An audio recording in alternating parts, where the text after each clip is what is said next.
मीठा मीठा बोल के फसैलू हो, प्यार में पागल बनैलू हो। मीठा मीठा बोल के फसैलू हो, प्यार में पागल बनैलू हो। दर्द में बानी इतना की फटता मोर सीना, न जी पाइब हो मर जाई जान तहरा बिना। न जी पाइब हो मर जाई जान तहरा बिना।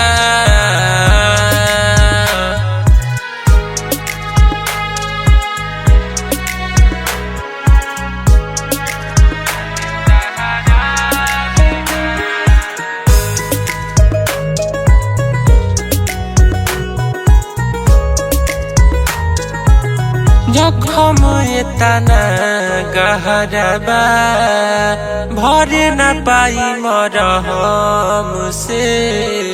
प्यार के बाजी हार गईनी, डूब गईनी हो गम में।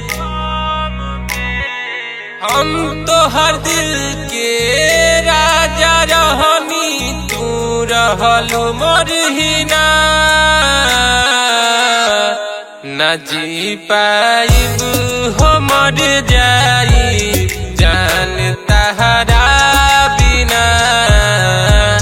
न जी पाइब हो मर जाई जान तहरा बिना।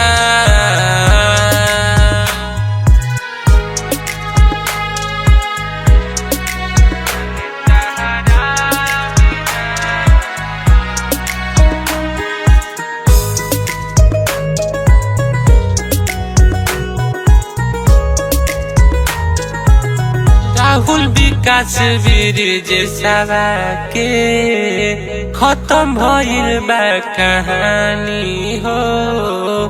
बलवंत बंधन के अखिया से गिरतावे पानी हो। उठावा के मुस्कान सगरी हमरो गइल बाछिना। न जी पाइब हो मर जाई जान तहरा बिना। न जी पाइब हो मर जाई जान तहरा